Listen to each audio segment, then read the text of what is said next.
નાડિયાસ YouTube ચેનલમાં તમામ દર્શક મિત્રોનું હાર્દિક સ્વાગત છે. જે દર્શક મિત્રોએ આ ચેનલને લાઈક, સબસ્ક્રાઈબ અને બેલ આઇકન દબાવી છે તે તમામનો ખૂબ ખૂબ આભાર. અગાઉ જણાવ્યા પ્રમાણે નાડી ગ્રંથમાં એવો ઉલ્લેખ છે કે મીન લગ્ન હોય, કુંદસ નાડી હોય તો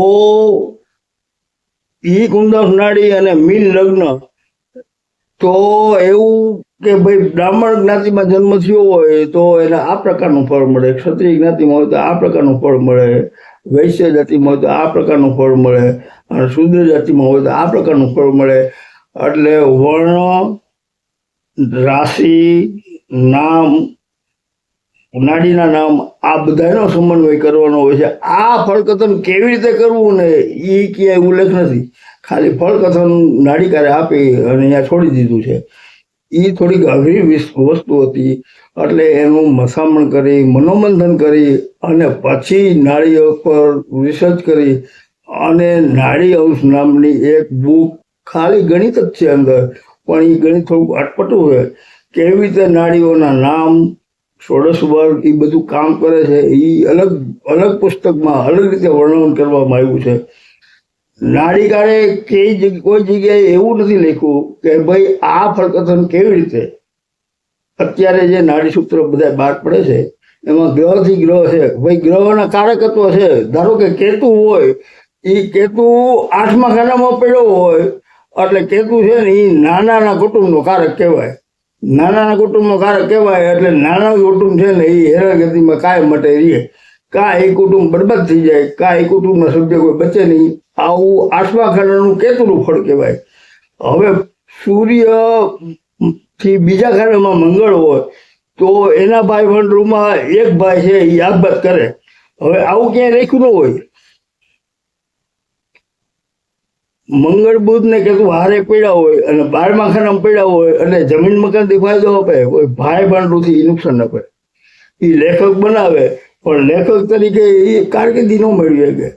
આવું ગ્રહથી ગ્રહનું ફળ સૂચન છે. શુક્રનું શનિ હામામાં પડ્યા હોય એટલે ઓછી મહેનતે વધુ ફળ, વધુ આવક થાય એવું સૂત્ર છે. પણ ગુરુથી ચોથા ખાનામાં શનિ હોય એટલે મહેનત કર્યા વગરનું અને મહેનતનું ફળ મળે, સેવાના બદલામાં ફળ મળે ને એ ગુરુ શનિનું કામ, એ સેવાના બદલામાં ફળ. સૂર્યને મંગળ જોતો હોય એટલે એ માણસ તામસી જ હોય. પછી સૂર્ય 12મા ખાનામાં હોય તો ભલે, બીજા ખાનામાં હોય તો ભલે, પહેલા ખાનામાં હોય તો ભલે, મંગળ પછી 8મે હોય તો ભલે, 6ઠે હોય તો ભલે, 7મે હોય તો ભલે. પણ આ સૂર્ય મંગળનો પ્રકોપ કહેવાય, કારણ કે સૂર્ય ગરમ અને મંગળ એ ગરમ. જો એ અગ્નિ તત્વમાં હોય તો એ વધારે ગુસ્સાવાળો સ્વભાવ હોય, વાતમાં ગુસ્સે થાય, વાતમાં દલીલ કરે. આવું નાડી સૂત્ર છે. ચંદ્રકલા નાડીમાં એવું સૂત્ર છે કે તમે વિંશોત્રી મહાદશા સ્ટાર્ટ થાય એટલે એ જ્યાંથી સ્ટાર્ટ થાય ત્યાંથી કેટલા વર્ષે કેવું ખાનું અને કેવી રીતે ફળ આપે ને એ ચંદ્રકલા નાડી કહી શકે.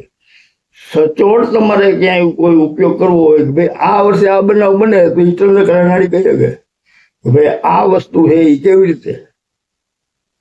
તમને એક દાખલો આપું કે ચંદ્ર બાળકનો જન્મ થાય ને ચંદ્ર શનિના નક્ષત્રમાં હોય, શનિના નક્ષત્રમાં હોય એનો અર્થ એવો થયો કે એ માણસને સંઘર્ષ આવે.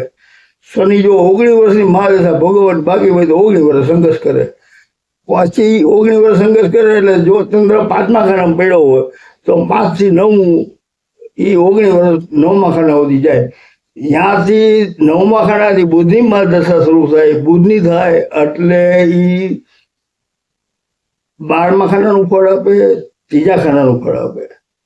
કારણ કે શનિ પડ્યો છે, ચંદ્ર પડ્યો છે 5મા ખાનામાં.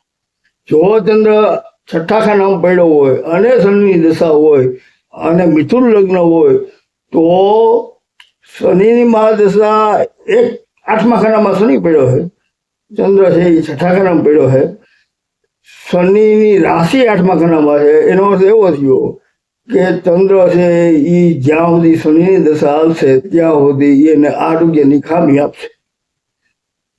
ઓપરેશન કરાવે,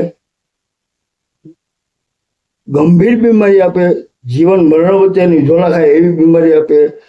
શનિમાં બુધમૂન તરાવે એટલે સીધું 1-8-6 નું કનેક્શન આવે. 1-8-6 નું કનેક્શન છે એની પ્રાથમિક માહિતી આપણી પાસે જોવી જોઈએ. 1-6-8 નું કનેક્શન આપે એટલે એને ગંભીર બીમારી લાગુ પડે.